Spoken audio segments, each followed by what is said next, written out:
Welcome to our episode of Biblical Archaeology from the Ground Down. Presented by Bible Interact and hosted by Dr. George Sparks. Join us as we explore the fascinating world of the Bible from leading experts in the field of archaeology.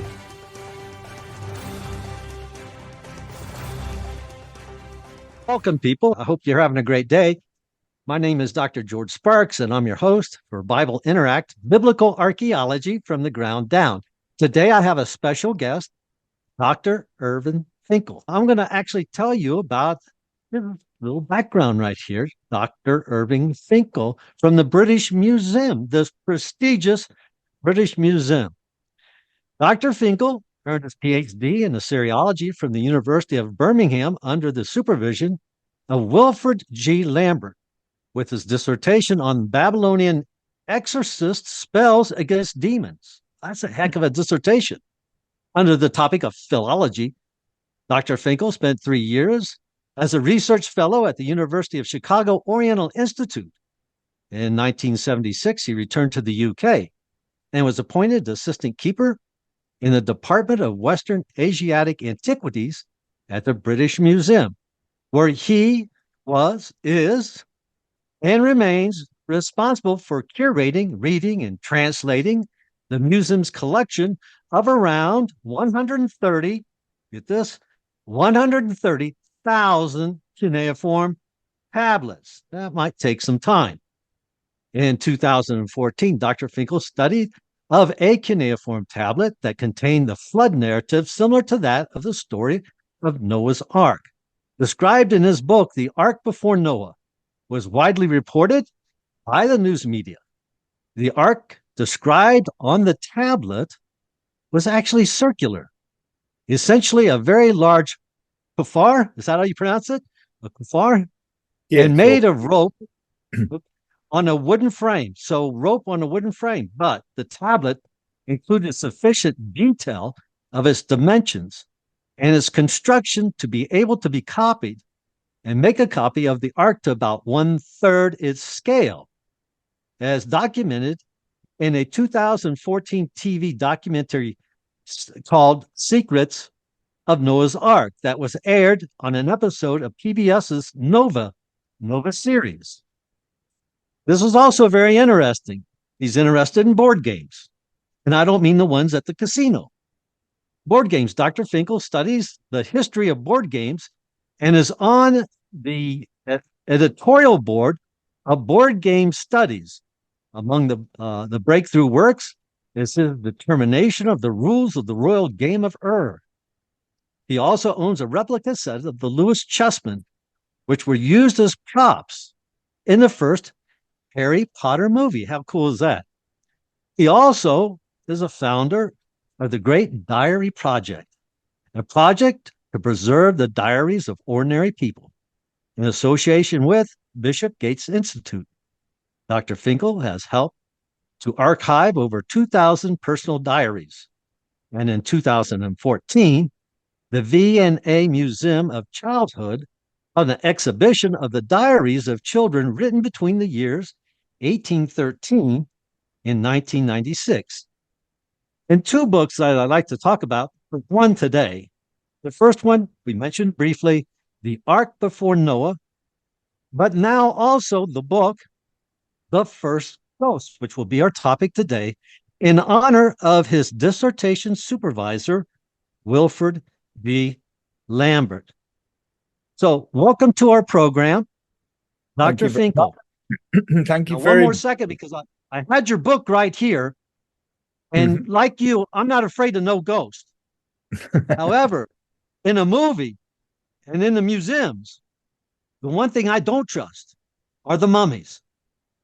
So in the museum, when we think about mummies, mine is called Imhotep. And when something comes up missing, I never blame a ghost. It's always Imhotep. And I just wonder if Motep's got my book or your book, The First Ghost. Oh, you mean it probably came and pinched it? Oh, I see. Yes, I see what you mean. Goodness me. Goodness me. Well, there it is. The book, just like we thought. I'm not mad at Motep, but sometimes you just can't take things off the desk.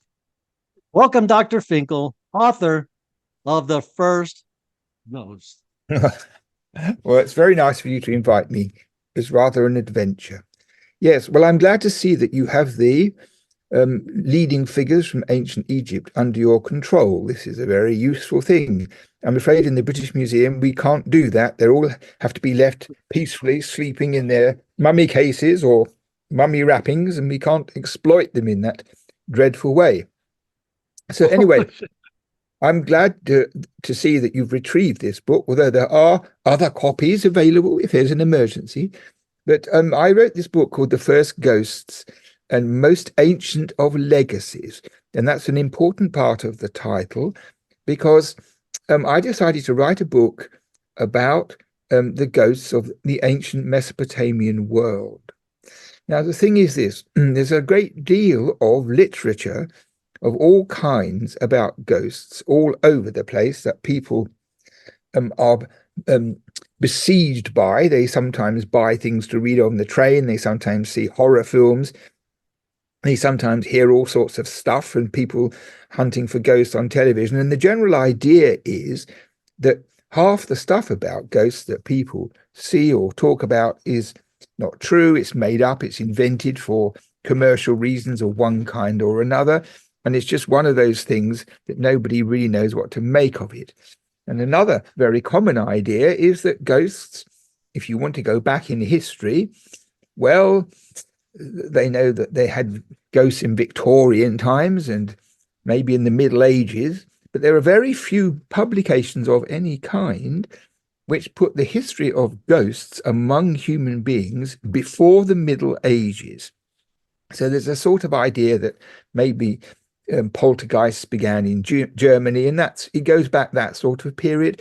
But actually, that is not the case at all, because we have very clear evidence from ancient Greek and from ancient Latin, from ancient Egyptian and from ancient Babylonian, which is my own speciality, to show that the Greeks and the Romans and the Babylonians and the Egyptians all had their own ghosts as part of their daily lives and left behind a greater or lesser amount of literature about it.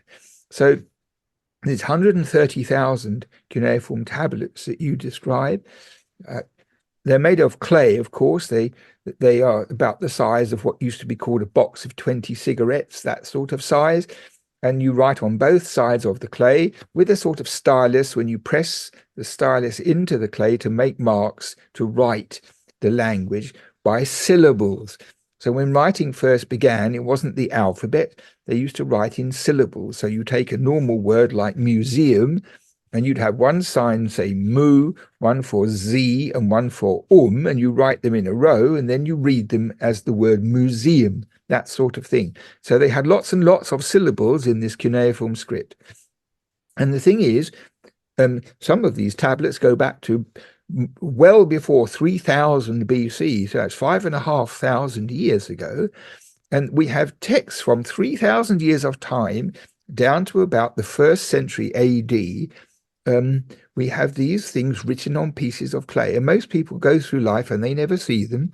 And they are quite remarkable because they used clay as their writing surface, as we use paper, or nowadays, in the electronic world, it's a bit different, but as their writing support, they never used paper. They didn't have paper. They used clay from the riverbanks, which they slapped into a nice shape and pressed the signs all over the surface in neat rows to record their information. So the thing about these clay tablets, which is so remarkable, is that they survive in the ground. And if they'd written on wood or leather or parchment, or one of those vegetal things, it would all have perished forever. But the fact they wrote on clay meant that in the ground, when buildings collapsed, when there was a war, there was a fire, when other people came after them, and the archaeology builds up and builds up and builds up, in the rooms of the houses from a very long period of time, we find these clay documents waiting for us to read them. So they are a sort of time capsule. And because there were some extremely clever decipherers in the 19th century, we learned how to read this clay. script. People nowadays who do this kind of thing, spend their lives doing it, can read an ancient inscription in this writing with the same sort of comfort as you might read a newspaper. So the thing is, it means that a very high proportion of things ever written in 3000 BC, 2000 BC, 1000 BC survive in the ground, and when they're excavated, then we can read them. Well, in the British Museum, I've been employed there since 1979, and I've been through that collection many times. I've examined what we have just to get some idea. And in doing this, I've done it many times, I discovered quite a large number of bits and pieces of tablets, sometimes complete, sometimes fragments, to do with the subject of ghosts. And I thought this is rather interesting, because if one were to put them all together to tell the story, it would mean that the whole business of ghosts, which people, as I say, think is a bit of a joke if they ever talk about it, it should be put on its right footing, right back into ancient times, and realize that from the beginning of writing, even from the beginning of writing, we have evidence that people believed that ghosts existed, and they lived side by side with them as part of their normal life.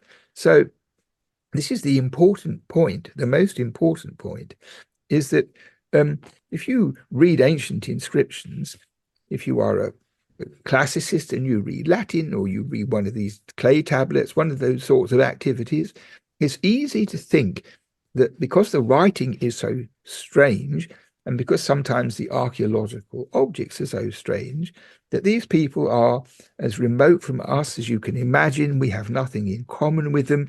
And when we write about them, we have to look at them down a microscope and not fall into the trap of being surprised or deluded by what we see.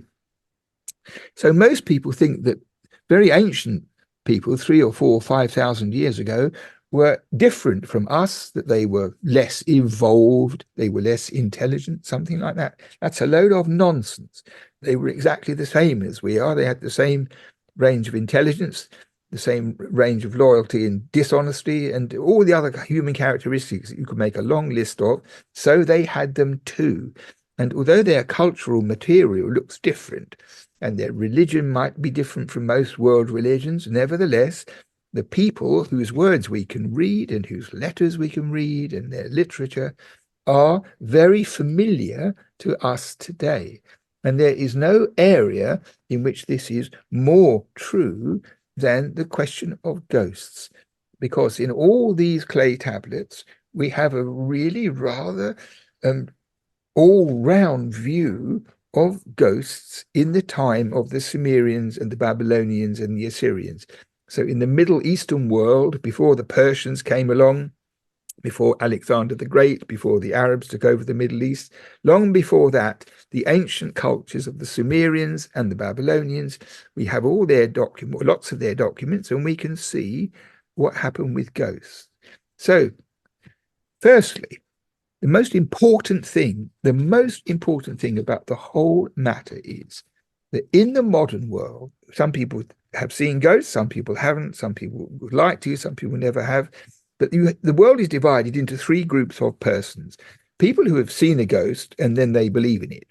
People who've never seen a ghost and they don't know what to think. And scientists and people like that who don't believe that ghosts ever existed. And so among those three groups of people, you have arguments that someone says, oh, I saw a ghost yesterday, and they go, oh, yeah, well, you stupid, you believe all that rubbish, you believe all that nonsense. And people say, well, I jolly well do, because no. And you have people have this sort of dispute sometimes about it if they talk about it. But the point is, in our culture, belief in ghosts is a matter of belief. That is to say, you either do or you don't, depending on your experiences. But in antiquity, it was nothing of the kind. Everybody took ghosts for granted. They were part of life. This is a very, very significant point. In fact, it's the most important thing that came out of my writing this book, because I became completely aware of the fact that that is the truth. That all these people, from the king down to a beggar, all these people who lived for 3,000 years in what's now ancient Iraq, between the Tigris and Euphrates rivers, the succession of kings and empires, all those people took ghosts for granted. And so that's a thing, which means that if you read their inscriptions, you don't sit there thinking, oh, they must be really stupid if they believe in ghosts. I mean, how naive can you be? Or, oh gosh, look, like me, they believe in ghosts. It's not that. It's part of life. And it's a very significant matter because it means, firstly, one has to translate their texts into proper English grammatically, and carefully according to grammar, but you also have to have a sympathy with the authors, the ancient extinct authors. In other words, to put yourself in their shoes, because if you're going to translate it while all along you think, well, of course, this is all superstitious nonsense, they didn't understand anything about the world, you will never be able to penetrate into the understanding of what they wrote. So when I wrote this book, I sort of took it as my stance that I agree with them that ghosts were part of the human world. And so I read everything as far as I could do it as if I were one of them. I didn't stand back and laugh at them or sneer at them or anything. I was up to my neck, so to speak, in their company. And if you start to investigate from this standpoint, a whole picture of great vividness comes alive. And some of the crucial things are the following: that people believed, of course, that people died in Mesopotamia. That's the first thing, like they do today. They definitely died. And when they died, they were usually buried. Sometimes there were exceptional cases, but normally they were buried. And at certain periods of time, for example, when King Hammurabi, the famous law-giving king in the 18th century BC, when he was on the throne, then the comfortable middle-class sort of families who lived in Babylon would have quite a large property built round a courtyard with rooms all round, and when the sons got married, they bring their daughters in and they build a bit more, and then the grandchildren be running all over the place. And so people had a family which is a bit like it used to be in Europe a long time ago, where everybody lived together and looked after one another, which is quite an interesting principle. Anyway, in that sort of household, when the grandfather died, he would be buried under the courtyard of the house where everybody lived. So sometimes they just put a coffin into the ground. Sometimes they had an elaborate tomb with steps that went down where successive members of the family were buried, say a brick-lined tomb. So in other words, generally speaking, up to a point, as people passed away in their families, they went put to rest in the bosom of the family where they'd always lived. Not always, this is not always true, but it's often true. So the thing is that people knew, so to speak, where the dead were. And the oldest son in a family had an obligation to make offerings to his own. If his father had died and he then became the head of the family, his job included making offerings through a special construction in this area above the grave of food and drink for the spirit of his father who was there underneath, who needed it. So this is one level of the belief system. The second level of the belief system is that the inner part of a person, the invisible thing which makes them a human being, which animates the muscle and flesh, was believed to go down to the underworld. So the body would be put in the ground, and everybody knew that if you didn't bury a body, it would rot in no time, and it would be extremely unhygienic and dangerous. So they buried everybody quickly, and they knew where the dead body, as it were, lay. And it was a symbolic thing to make these offerings. But the part that made that lump of stuff a human being when alive went down to the underworld, where it hung about with all the other spirits of the dead in a kind of gloomy clay structure, subterranean chamber, which was gigantic, of course, and got bigger and bigger. And there were a series of gates which kept them in. And there were different quarters. There was sometimes a shortage of water because things in the underworld sometimes repeated what had happened in the past in the world above. So you have this, so to speak, two-part conception about the body being under the ground and the other thing making the person is down there in the netherworld. So this is the working situation. And when somebody died, then they did what people always do in the world, and there were some officiating priests and certain things were pronounced. And one of them was that they're burying the person, and that's where you are, and that's where you stay, and that's that goodbye sort of idea. Now, on the whole, it was all right, but sometimes the dead, the ghosts, so to speak, the spirits of people came back to the world because they had trouble. And one of the great groups of tablets which we have, clay tablets, about this whole topic, lists the sort of persons who in their life are likely to be unable to settle and are likely to cause trouble. So, for example, if somebody's in a fire and gets burned to death, something like that, they get gored by a bull, a woman who dies in childbirth, somebody falls down a well, any number of things, any number of circumstances, or someone who dies out in the desert and their body's never found, or they get murdered, all these sorts of things, they made a careful list of them, represent people who, even though they're supposed to be down there quietly, might be expected to cause trouble. And the principle of it was that if they did come back to cause trouble, they on the whole went to where they had lived before. So it's a very common thing for a person in a family to see a ghost of somebody in their own family who is no longer alive, whom they can recognize. But on the other hand, there are many, many cases where people do see a ghost and they don't know who it is. So you don't always know who it is. So this is a reality of life, that the burial of the dead is one thing, and whether they stay there quietly forever after is quite another. And everybody knew that this was likely to happen. And as I wrote in that book, the way it is, you can imagine, it's like in the modern world, if you're in the kitchen making a salad and a mouse runs across the floor of the kitchen, you might jump out of your skin with surprise, but you won't be frightened.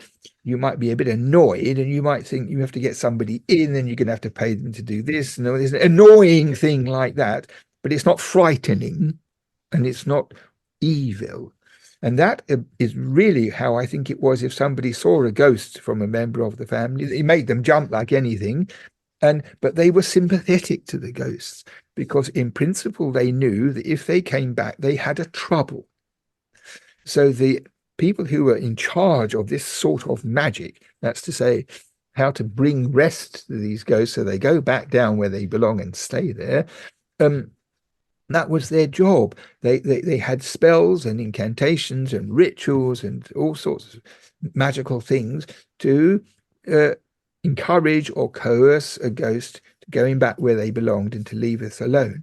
And very often, I think, according to the Babylonian idea, they would do this.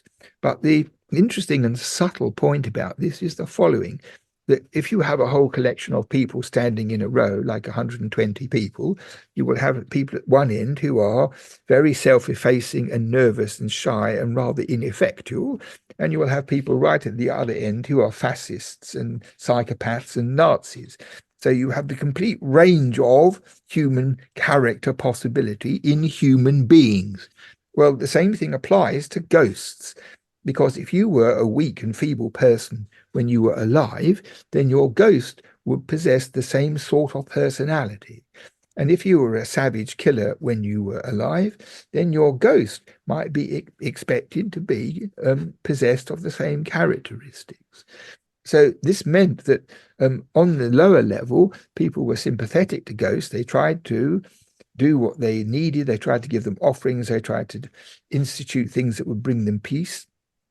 But there were many that they couldn't deal with on their own, and many that were a trouble for exorcists. And the most dangerous kind of ghosts were vengeful, and they attacked people. And so they attacked them physically. They followed them around and made them feel jumpy, a bit like when people do that today and they get into trouble for following somebody everywhere. It's a bit like that. And then the other thing is that the most dangerous thing was when you were asleep, because a ghost could go in through your ear, because however you sleep, one ear is always exposed. And if the ghost went in your ear, it could drive you nuts. It could infect your breathing. It could affect all sorts of things. And it had to be exorcised by a specialist who knew the compelling, just powerful spells that would drive them out and rescue the patient from this horrible thing. So it varies between the kind of sympathy, indifference, and then fear as a reaction. But it's not like ghosts in Hollywood where they clank around in chains and go ooh, and everybody thinks they're going to die, it's the end of the world and all that stuff. There's nothing like that at all. It is a transposition of the reality of the human personality into the next phase of its existence, and how that affects people who are, as it were, still here, who still work. So the thing is that the exorcists who were specialists, there were lots of highly trained scholarly types who knew all the traditional spells. They were always collecting things from other places. They were writing them down so they would have the right incantations to use and the right ritual procedures to use in order to drive out the ghost and free up the person. And if it was something you did, if you bought a little amulet in the market, for example, you could probably go down when you were buying your vegetables. If you lived in a town, and there'll be somebody who sold amulets, and they probably have one for ghosts, and you might wear that around your neck for a couple of weeks. And if the ghost still came back, you knew you'd have to get somebody serious in and to deal with it. So there's all this literature about the spells and the rituals and the list of people who might appear to you in the future, and how to interact with them, how to deal with them. And on top of it all, there's a couple of examples of magic in order to bring a ghost up from the underworld, especially in order to ask them questions, what's known as necromancy. It's like Saul in the Bible with the spirit of Samuel, who was dead and buried, and witch of Endor, as they called her, though she wasn't a witch at all, brought up Samuel through this pit to talk to Saul and give him the bad news about the Philistines. So that process of having an entrance to the underworld where spirits could be brought up by a magic power to interact with the world or come up of their own volition, which you have in the Bible in the episode of this Endor business, very remarkable thing, is exactly the same as existed in Mesopotamia, in ancient Iraq at that time and long before. The principle is the same. And it's rather curious if you read further the description of Saul is an incredibly dramatic thing when he's about to lose his kingdom, lose his empire, and fleeing, and goes up the mountain with his two assistants to find this ghastly woman who's supposed to be illegal and banished from the kingdom. But when he needed her, he went and found her, and she called up the prophet himself to answer the questions. And there it is in the Bible.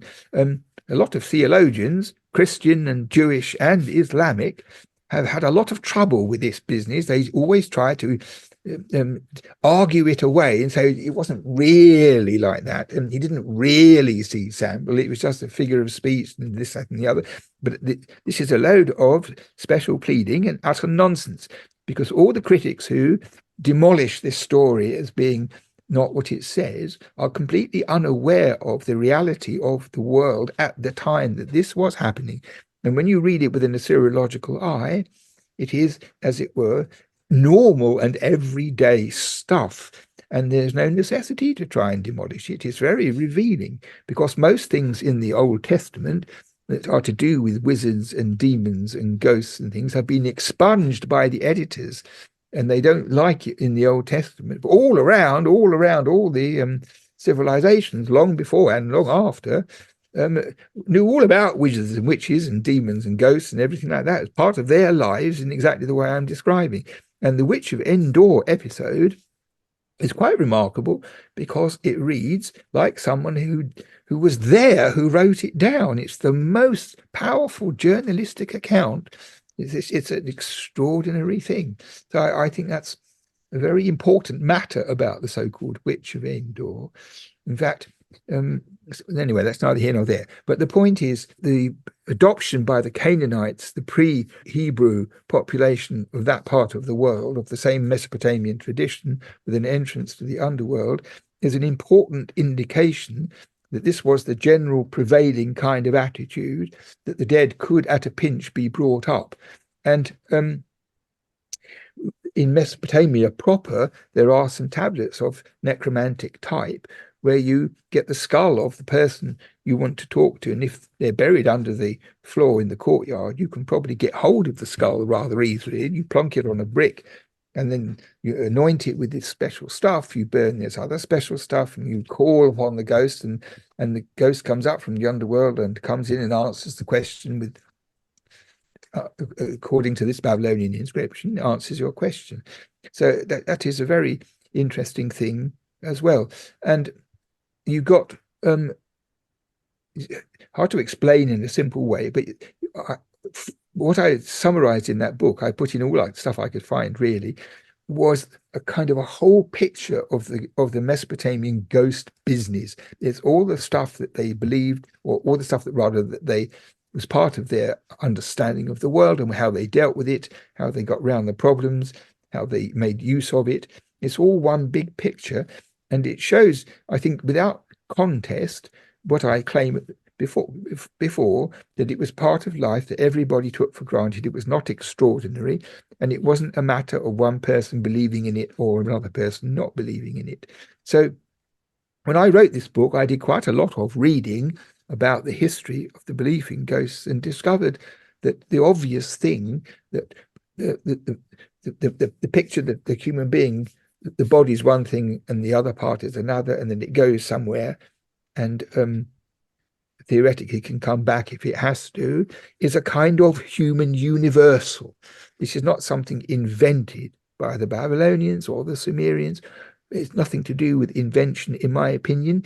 It is an inherited principle from the very beginning of the species, from the time when Homo sapiens first crawled about on the face of the earth and turned into wonderful, wonderful us. All that time, we have concrete evidence that the early Homo sapiens, and even the Neanderthals who preceded them and probably intermarried with them quite an extent, even the Neanderthals had this thing that sometimes when they buried a person, a dead body, they had a prepared area. It wasn't just stuck in the rubbish bin, it was buried properly, and sometimes they had objects with them.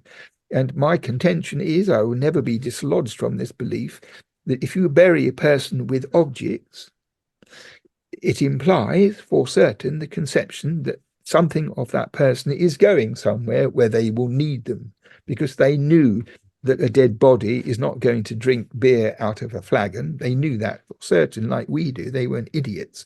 And so if they provide food and drink, it's because of what comes next. So I believe myself that the human species, with its characteristic and really rather unforgivable self-importance and arrogance, is populated by individuals who never from the beginning of time have ever been able to believe that they're going to die. And it's a very difficult thing. And when you don't want you to die, and you don't want nothing to exist for you afterwards. And so the idea that the precious bit that makes you should live on and go somewhere is the comfort part of this matter. It was at the beginning, and of course it still is. And in my idea is, if a ghost of a person, the spirit of a person, survives after the body and goes somewhere, then it can come back, because if it can go there, it can come back. Everything in the universe goes one way and the other. So I believe that people thought that if they, for example, if you were in a position where you thought you saw your uncle one day, if you were in your cave chipping your flint, that would be it. You know, the uncles come back to say hello or something like that, and it wouldn't be anything remarkable. But the point about it, the crucial point about it, the conclusion that I came to, which I don't expect anybody else will ever believe, is that the belief in this ghost principle, that the spirit survives and thereby can come back, is hardwired into human psychology. It's not an adopted thing. It's not a trivial thing. It's one of those deep, deep, deep things which is shared by Homo sapiens as a species.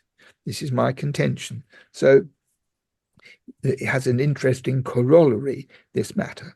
But before I go on to that, the other point is that some things which are like that, the very force of them can be detected elsewhere. So, for example, many people are terrified of snakes even when they're children, when they've never seen one before and they don't know what they are, and they don't know they can be poisonous or squeeze you to bits.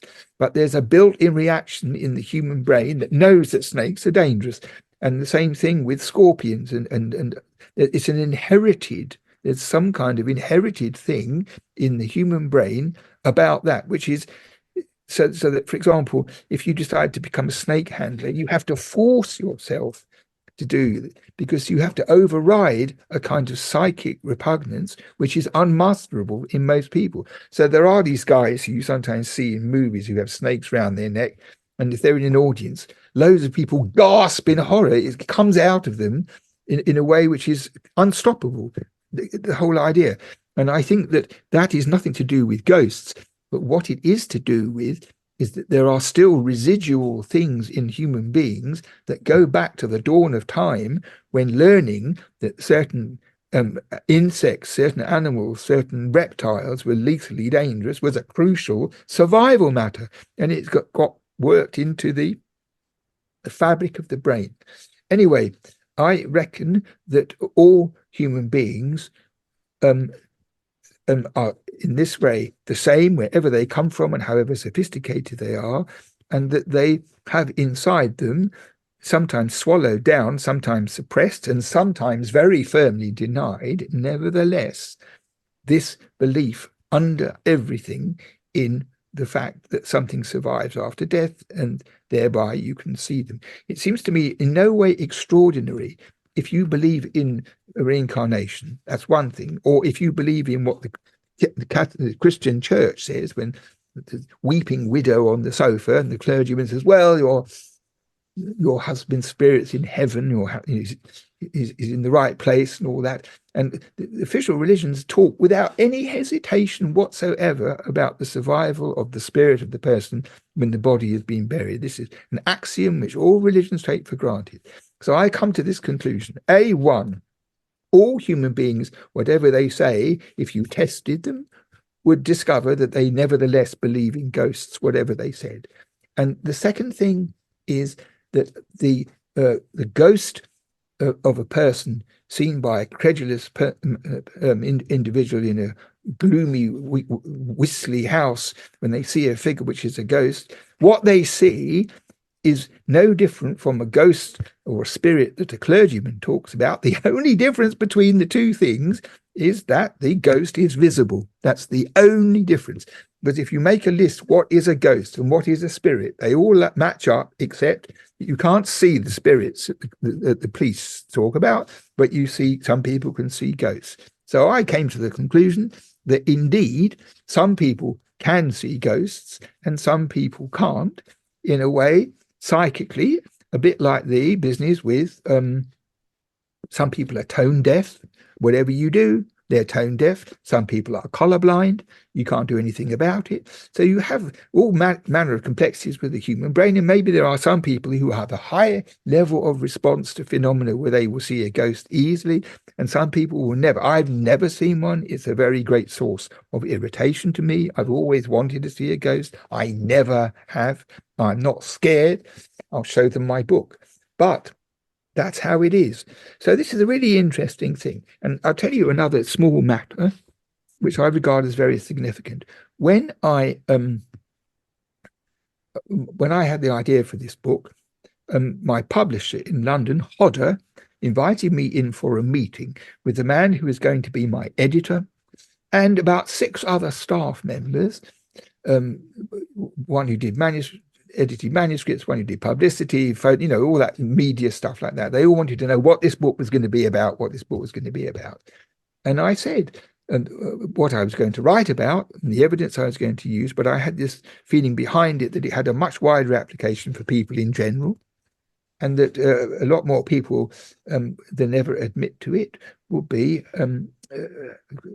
admit sooner or later that they've seen such a thing. And I said, I give you all a challenge. If you, say there were 7 people, let's say all of you, sooner or later in the next few weeks, go to a dinner party, each one of you some dinner party. When you're at the dinner party, when the coffee comes or the cake, biscuits and cheese, say this. Oh, I went to a meeting at Publishing House the other day, about this author, complete idiot. He wants to write a book about ghosts, and he thinks that everybody in the world believes in ghosts, that they just don't admit it. But that's his idea. So there will be silence round the table, and then one person will say, well, when I was a girl, my auntie told me something really strange, like that. And then after that, say, well, actually, I have to say, when I was a student, this thing happened to me. I've never understood it, but I saw this clear as day. And we'll go around the table, and if you've got 10 people, 8 out of 10 people will either have seen a ghost, definitely, or they thought they did, or somebody they know and trust will have seen one.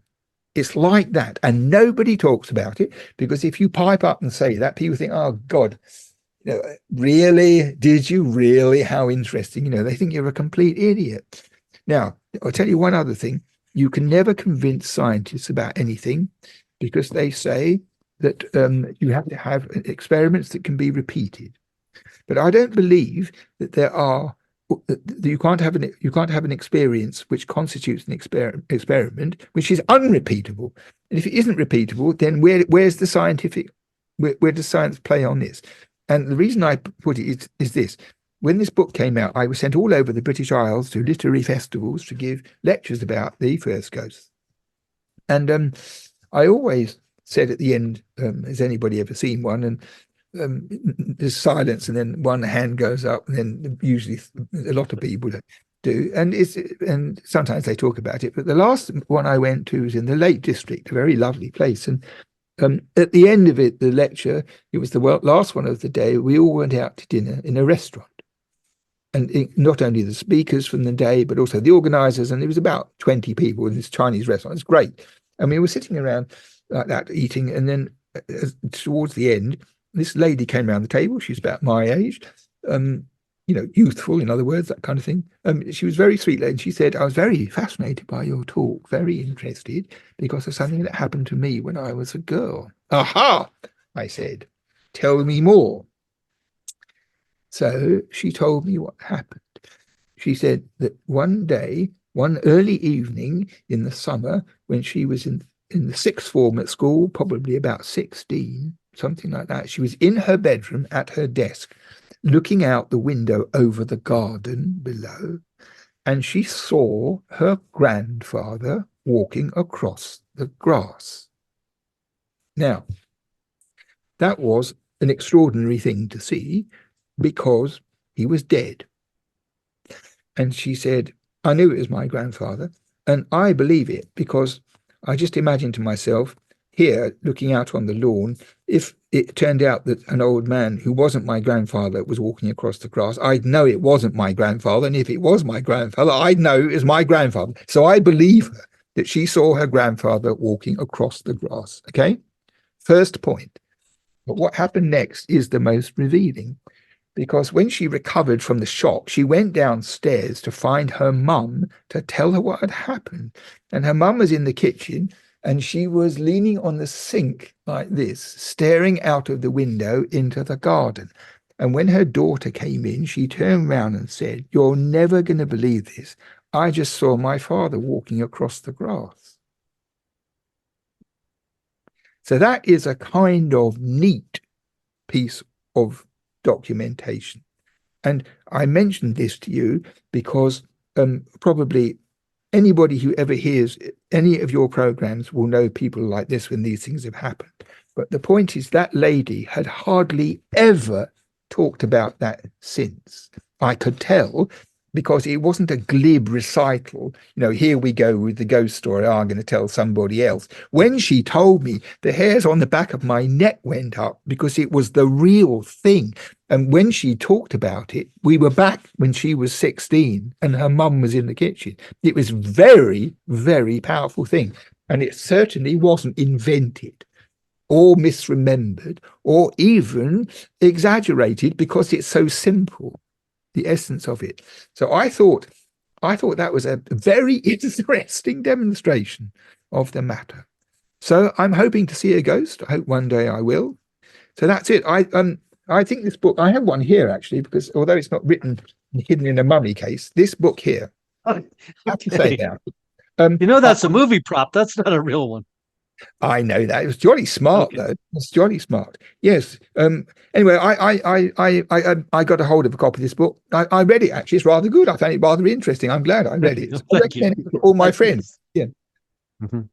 You know what I did? Of course, I bought the book, but there's a lot of words in here that would be uh, in your skill set. You know, you see them probably every day. Yeah. In Mesopotamian, Babylonian names. So I went ahead and I recommend this to the viewers as well. Get the book. It doesn't cost that much, but also purchase the audio. I think it's called, it sounds like audio. And Uh, I did them I've both never together. I've never What's heard that? that. I've never dared listen to it. But I have to Oh, but I explain. did. I have to explain something about what you might call the what you're talking about. You see, the thing Yeah. is, um, I thought I would write a book where I showed the readers what the things look like, what they said, how we know what the words mean, what happens when we're not sure what they mean, what it might mean this way or that way. So that, in other words, they don't have to read everything in the book. I know because some of it is demanding, some of it is complicated, but I try to make it accessible so that anybody who wants to know, otherwise you can make it up. You know, you can just say this stuff without, and I try to quote all the text, show the pictures of the words and discuss the words and how they're, how the dictionary Yes. understands them. And so it gives the people tools. So it's not really, it hasn't got ghost stories in it, as you know, but because I did this also with the other book, The Ark Before Noah. I tried to explain what the text said and how we know what the words mean and how we translate them, and so that the person who reads it doesn't just take what I say from by being pronounced, but they can, if they want to. And also, if you read a book like this and you skip something, one day you might read another bit of it. You don't have to read it for an exam or something. But I thought, I'm only going to write one book about this goddamn stuff, and I'm going to put it all in, and that's that. But actually, I discovered from the remarks on Amazon that with the Ark Before Noah, because I tell you this, when I did the Ark, I insisted that we did this with the funny Babylonian names and the vocabulary and this, put it all in like that, and with the cuneiform signs. Sometimes my editor said, oh, no one's going to like this. They'll throw it across the room. It's all full of strange names. And I said, no, they won't. No, they won't, because that means they're immersed in it. They have some understanding of it. And actually, on Amazon, loads of people who wrote about the book liked the fact that they weren't, as it were, written down to. Because if you write a book just telling facts, you're in a way writing down to people. You don't think they're going to be able to understand what you say, or they won't have the patience to read it. I don't believe that. I think people do. And I have a lot of experience of giving lectures in the museum about things to do with ancient Mesopotamia, about the writing and how it works, and about other things we've discovered in this writing, and how we can talk with authority about things which are 5,000 years old. We don't invent them. We can read the words and understand the words. So I always do this. And I've noticed in lectures that people don't go to sleep. And if I say, if I don't talk down to them, I talk to them like I'm talking to you, a straightforward way. And I think this is the right approach. It's the right approach. Mhm. Because a lot of people who write about their speciality do it in such a way that everybody falls asleep in 3 minutes. Really, I mean, you know, if you wanted to read a book about astronomy and you don't know anything about astronomy, most things you'd read, you'd never get beyond page 1.5, because it's hopeless. If someone writes about astronomy full of excitement and shows you all sorts of stuff, and on every other page there's something to make you go ooh, then you get swept into the. That's my idea anyway. Mhm. So You sound a bit doubtful with this. no. Well, see, I got both. I got the audio and I bought the book, so I can. It'd be like if I sent a text. You know, sometimes you can read a text, and then they'll put some kind of an icon next to it, like an expression on how you read Yes. it. Yeah. And when I listen to your voice and I listen to you read your script or whatever you were doing, I mean, it was. I don't know how you do it. I can't. You can see how I did this right here. I was kind of like hesitant on the page so it was like 9 hours. It was fantastic. Now, Yeah. with that in mind, I got an understanding which way the book's going to go to. So Right. then I could read the books. That's why I'm telling people, like, get them both. It's not expensive. Get them both. It's And not that way, expensive. That's a good yeah. idea. That is a good idea. And then, yeah. Now, another part of this is that you could also, uh, like I did for a little bit of research on your background right here, is you did one on it was in a paper a couple years ago, and it talked about your book, and it was a cuneiform tablet, and it was also an exorcist text where a young lady was leading an elderly man that seemed to be bound.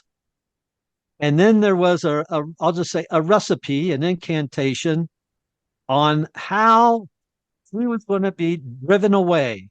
And as you said briefly, it would be in a very human way. A man would be attracted to a woman. A man would be attracted to a beautiful woman. They use a beautiful woman in a seductive way to lead this spirit that was, some, I think you said miserable, but he said like he had many wives and now he doesn't have any because he's gone. So there's a woman, and then there's a scene where she also has the implements, like the curtains are drawn, Yes. and she has vials of perfume or drink, and there's a chair and there's a couch. It seems very seductive. And with Yes. that in mind, she's leading him away.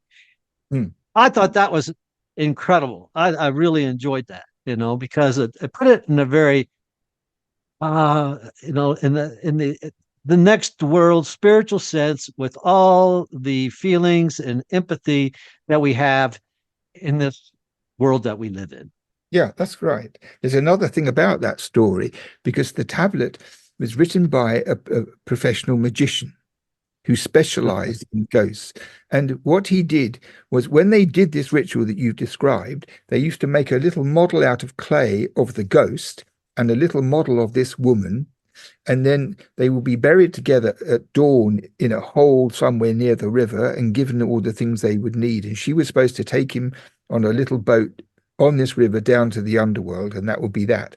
And the tablet has on it the drawings to scale, whereby a young practitioner who was learning the trade would have clay and make these little figures, and they dressed them in a skirt and with a little rope and stuff like that to make them look realistic. And the drawing is a line drawing on the clay tablet. Well, the thing is, it was written in about 400 BC. And something else happened about this drawing, because I had the idea that this must be the world's oldest drawing of a ghost. I mean, where are you going to get an earlier one? 4th century BC from Babylon stands to reason. So we rang up the Guinness Book of Records. Nice. And the Guinness Book of Records were very interested. And they thought, well, we'll have to come and see this. So they came and had a look at it. Well, I can see what you mean, because it's an old man, this ghost, and it looks ghostly with long, straggly stuff. And he agreed about the date, because the tablet you can tell from the writing. And he said, well, we'll have to go back and check, but all being well, yes.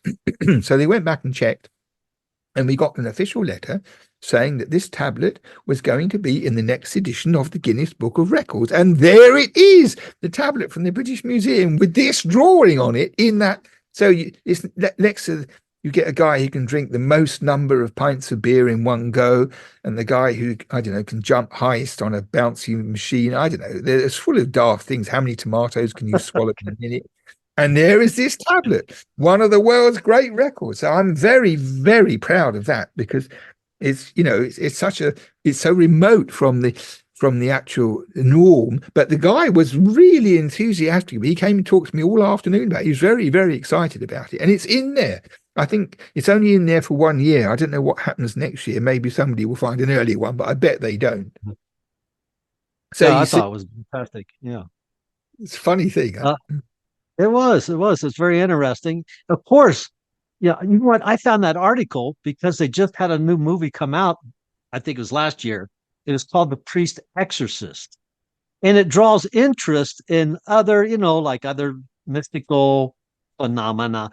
And that tablet surfaced around the same time they started Yes. promoting that movie. Of Yes. course, I like, my thing is archaeology. So uh, I thought it was interesting. So I started to probe into it, Yeah. and then I just thought, now, sometimes in a museum, as you know, that if we have writing on a tablet, and you mentioned this in your article as well, in a natural glance, sometimes we don't see the object, maybe not at all, or maybe in part, but in certain types of light, it comes out better. Oh, Same yeah. true. And so you mentioned that, and I can only picture things in my mind. You mentioned that, and I'm thinking, like, were you just walking through one of the vaults of 130,000 tablets and say that day, well, today I'll translate this one. Well, And what then I you did, started looking. I went all the way through looking for things to do with ghosts. And this tablet was face down in the box because they're all in a glass top Victorian box on a special bed of stuff. And I could see through the glass. I could read because the back of the tablet, not the side with the drawing, I could see it was all to do with ghosts. Immediately, the vocabulary was clear. So I made a note of the number, but I didn't really look at it. And then it was a long time after when I decided to take all these things out of the collection, bring them together and study them and make some. And it was then that I looked carefully at this tablet with a lamp over my head and I saw the drawing. I nearly fainted. It was just such an amazing thing. If you have the light straight on top of it, for example, you wouldn't see a thing. But if you have it at a raking angle, then the delicate lines drawn in the clay are thrown into relief by the shadow, and then you can see the drawing. It's a remarkable thing. That is very unusual. And what Oh, yeah. I mean, just living your life, and then something fantastic happens. Like, that's fantastic. Now, hopefully, you'll come back to the program. You'll tell us about um, the the Ark before Noah. How If that you like, also kind of fell in your lap. it The did. way I heard it is that he comes in one day with a bunch of artifacts. Sometimes I see this too, and they want you to identify the artifacts, but really what they're after is like, what's it worth, right? Yeah, When it gets down to, what do you think this is worth? And like, it's we know that things have value, sure. but a museum collection, the collection is worth, in a group like maybe you're Assyrian, you're Egyptian. And it's that collection that gives it the value. And that one thing right there is like the piece to the puzzle. If you take that out, my puzzle's not complete. No, well, No. that's right. That's right. Also, the British Museum never gives valuations. When Yes. people ask, we say, well, you'll have to take it to an auction house and they'll tell you, but we don't talk about that. But in your article, you said you didn't see him for another decade. No, well, that's right. I know. That was something else. And That he was, shows up again. Well, how does that feel? I wanted to ask you, how did that feel that you started reading it and you're thinking, oh, now you probably don't want to give this expression like, oh my God, or maybe you did. Because if you say, oh my God, then it's going to say, aha, that's worth a lot. well, I knew the guy. I'd seen stuff from him Okay, before. I didn't know that. And also, yes, yes. In fact, the museum years before bought some seals from him. Yes, um, and he. You see, the thing is that the first lines of that. Well, we discuss it if we talk about the book later. But the first lines are well known; they occur on other tablets. And the bit that the ark to be built was going to be a circular craft comes further down, and I didn't know that till he brought it back. So when he took it away, when I just read the beginning, I thought it was another example of a well-known thing. But when, after all that gap, he confided it to me and I had a chance to look at it and study it, and I read further down, then the amazing news broke. So that was quite a torture, really, in a way. I bet you. I bet it was. It's like it's gone for a Yeah. decade and then it shows back up again. And then you, in this article, it said that it described the boat. It was circular, but there's also information that you involved somebody else that knew how to interpret the dimensions. Yes. For bring it from an ancient source to a more modern source, where when it finally got down to it, your article says that it was like one third the size. But you said something else, like when you talk to when you talk to the Hollywood, the documentary people, you have to have this kind of attitude, my way or the highway or something like that. Or I forget how it went exactly. But Well, you negotiated and it finally, I guess I didn't know at that time it was one third the size. Even at that, it's if you come gigantic. back and talk, if you'd like to come back and talk about it, because Yeah. the pictures, even at one third the size, Mm. that thing is huge. If you just took the video of the top of the circular, I'll just say boat, it kind of looks like Gilligan's Island. It is huge. Well, of And of course, the course, plan you're on was, top. And go ahead. I'm sorry. well, the plan was that in the flood story that they had to have a male and female of all the animals in there, so it had to be very capacious. That was the whole point. Like Noah, later on, the same principle, so that they would survive the flood water. So they built a boat which was normally only about 2 foot across, about the size of a football pitch. It's a mythological kind of account, but that was there in the story. That's how big it was, so that all the species that they knew about could fit in. Anyway, we can go into that if you fancy on another occasion. It would be good fun. Oh, sure. But I thought both of them are fantastic because these are two, I would say, these wow moments in a person's life where something happens and it's just incredible. You Hmm. don't expect it. Somehow it just happens. Well, And then that's you Guinness Book of World Record with the first ghost. I thought that was incredible. And I enjoyed reading uh, their method of the exorcism, which I think you said was broken. It wasn't complete hmm. in the article that I wrote. But I thought that was kind of hilarious too, because you think, when you see a movie and there's the exorcist, they take turns repeating lines and they got to go through the certain thing in a complete order. You can just imagine, like they're doing an exorcist and then hey, where's the rest of the text? And he says, well, I No, but don't the have thing it. is, the thing is, the same principle applies in antiquity, that with a magic text, it has to be perfect. And of Mhm. course, when the tablets were in use, they were perfect. The reason that they're broken now is because of archaeology and the history of them in later times. But all the Mhm. tablets, like, books are complete, they're not torn in half, or it's the same I thing. All understand. Yes. anciently were complete. But it's very tantalizing for people like me that it often happens that when you get to the most interesting part, it gets broken. It's a well-known rule. Brilliant. That's like it gets the last page of a book and is gone. Yeah, that would be a Now, terrible. I wanted to, and listening to, before I forget, in listening to your lecture, I would wonder, like in archaeology, I try to compare it to my own study, my own field. In each level, we have certain types of pottery that represent that time period, right? Yes, And then throughout time, pottery changes, just like we have, like our cars today. We can tell a car from the 30s, from the 40s, if somebody's into that, sure. different. Are there different types of the way people related to ghosts throughout time? You could say like they thought about it differently, not Well, just culturally, I but think also throughout different layers of time. I think it's like this. I think that the default human position is to take ghosts as part of daily life. I think that's in the ancient times, that's how it was. Everybody was like that. And then two things came along which changed the whole situation.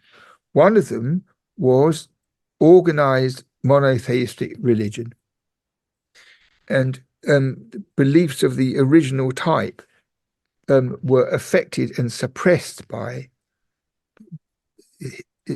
Judaism, Christianity, and Islam. They were in some way inhibited and pressed down, and they go under the counter. And on top of that, you have science, and science is diametrically opposed to things like ghosts. So when you have Mhm. organized religion, modern, so monotheistic religion, and science, those two forces drive ghosts, so to speak, underground. People don't talk about them. They don't share experience unless they are, they belong to some society or they're very interested in that kind of thing. But most people, as I say, when I've discovered a lot of people that when you ask them, they say, "Well, actually, I could tell you something," and but they don't talk about it. And there's a kind of reluctance in the modern world, at least in complex urban societies like the ones we live in, but not in most of the world, not in all the villages of India and South America and all that. People believe in ghosts there like they ever did, the same kind of thing. It's unaffected. It's only in the superficially sophisticated urban world that everything is battened down and shut down. But I'm in India talking to lots of people. I asked this old lady once about whether she'd ever heard about any ghosts in her family, and she said, "Well, I think you better sit down because we're going to be talking for a long, And everybody I ever met, if you ask them about it, they'll talk about it for a fortnight. I mean, it's part of absolute daily life. It's an amazing thing. People who live in, I don't know where you are. Where are you actually in America? New Mexico. New Mexico. Well, New yeah. Mexico. You'll probably find that, well, there are all sorts of things. It's a very interesting topic. But I decided to write this one about this particular area and put this on the map so that people who are interested in ghosts, at least they know the truth about the earliest evidence that we know. And it's a jolly old idea. Marvelous. Right. I better go and do some stuff. Anyways, good to talk to you. You too, sir. Thanks for your time. I appreciate it. It's a pleasure. And if maybe we can do the arc sometime, it'll be good fun. All right. Good fun. Thank you very much. All right. See you soon. Great time. Okay. Bye-bye then. Bye-bye.